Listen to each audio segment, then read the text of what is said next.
Le Festival canadien des tulipes est fier de présenter les contes populaires hollandais.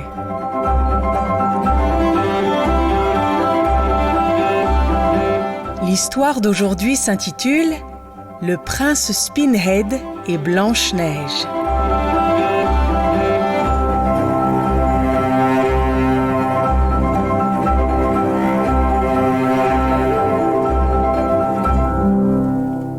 Il y a très longtemps, vivait une fille nommée Bundlekin.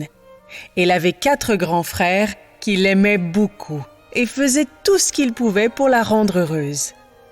Son père était un célèbre chasseur qui parcourait les bois. Sa mère était couturière et son talent était connu du monde entier. L'hiver, on aurait dit que Bundlekin, sous sa longue cape blanche, était née de la neige, ou encore qu'elle était la fille du dieu des glaces du Nord. Ainsi, ses parents changèrent son nom et l'appelèrent Drifa, ce qui signifie « Blanche-Neige ». La beauté et la bonté de Blanche-Neige dépassaient celles de toutes les autres filles de Gelderland. Quand elle devint femme, de nombreux prétendants demandèrent sa main. Certains lui apportèrent les plus belles fourrures de la forêt. D'autres lui offrirent des sacs de pierres précieuses, mais en vain. Tous les cavaliers repartirent avec regret, car Blanche-Neige les renvoya tous. Le dernier à se présenter fut une étrange créature nommée Spinehead. L'être ressemblait à une araignée. Il promit à Blanche-Neige de lui confier un secret qui changerait le monde si et seulement si elle acceptait de l'épouser. Mais avant même que la jeune femme puisse répondre, sa mère, effrayée par la vilaine créature, chassa le pauvre Spinehead à coups de balai et d'insultes. Des mois et des années passèrent. Un jour, pendant que tout le ménage dormait, les feuilles du chêne se mirent à trembler bruyamment sans la moindre petite brise. Seule Blanche-Neige se réveilla. Elle tendit l'oreille et entendit ces mots.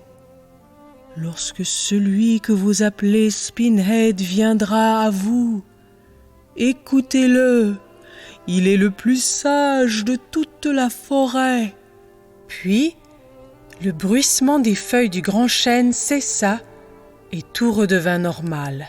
Tandis que Blanche-Neige cherchait toujours à comprendre le message, la créature appelée Spinehead descendit d'une branche d'arbre sur un fil de soie. « Je viens vous offrir mon amour, » déclara Spinehead.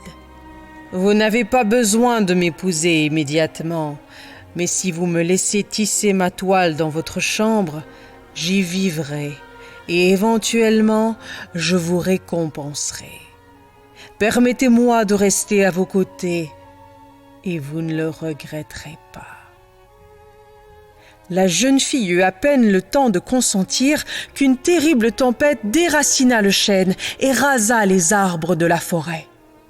Au même moment, une magnifique maison surgit du sol avec un jardin attenant dans lequel jaillit une fleur bleue presque directement sous les pieds de Blanche-Neige.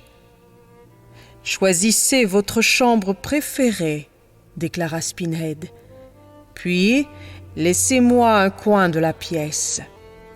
Après 100 jours, si vous me traitez gentiment, je vous dévoilerai le secret de cette fleur bleue. » Blanche-Neige choisit la pièce la plus ensoleillée et Spinehead s'installa dans un coin entre la fenêtre et le plafond. Il commença tout de suite à se tisser une toile brillante en guise de maison.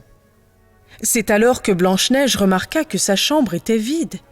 Il n'y avait même pas de lit pour dormir. Spinehead la regarda attentivement.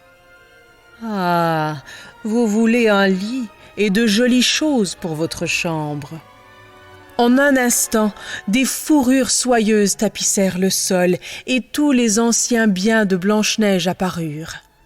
Quelques minutes plus tard, elle dormait déjà profondément. Les 100 jours s'écoulèrent vite et Spinhead et Blanche-Neige devinrent vite des amis. Un jour d'automne, alors qu'elle se sentait seule, la jeune femme s'aventura dans le jardin. Un vent froid soufflait, arrachant les feuilles des arbres, si bien qu'elles recouvrèrent vite le sol d'un tapis jaune. La magnifique fleur bleue était déjà fanée depuis longtemps, et à sa place, il ne restait plus qu'une tige noire, dure et rugueuse. « Y a-t-il quelque chose dans ce vilain bâton ?» se demanda-t-elle. « Il vaudrait peut-être mieux que je le garde, au cas où. » Et c'est ce qu'elle fit. La tempête hurla de nouveau, tous les vents du ciel se déchaînèrent. Les feuilles qui tombaient par milliers aveuglèrent Blanche-Neige. Puis, le calme revint, et les feuilles se dégagèrent, révélant un jeune homme, le plus beau que Blanche-Neige n'ait jamais vu. Il était vêtu de somptueux habits blancs, plus soyeux que la peau de n'importe quel animal de la forêt.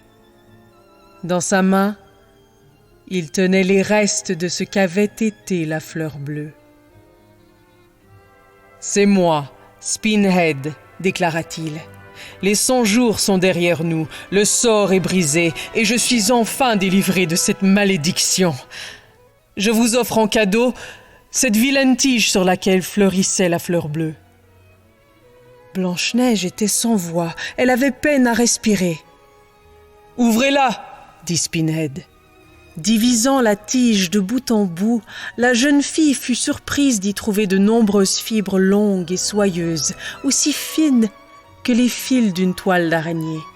« Plantez les graines et laissez les fleurs bleues fleurir par millions, » déclara le jeune homme. « Ensuite, cueillez les tiges et tissez les fibres ainsi. » Séparant les fibres délicates une par une, Spinhead s'en servit pour tisser une magnifique cape d'un sublime tissu blanc comme neige. C'était du lin. Blanche-Neige applaudit tellement elle était ravie. « C'est pour ta robe de mariée, si tu veux bien m'épouser, » dit Spinhead. Blanche-Neige rougit et son regard fit comprendre qu'elle acceptait volontiers. Une fois mariés, ils vécurent heureux et quittèrent la forêt pour aller là où les fleurs bleues, appelées fleurs de lin, transforment la terre en ciel bleu. Les habitants de cette contrée tissèrent et revêtirent le soyeux tissu blanc, mieux connu sous le nom de lin, et ils en furent éternellement ravis.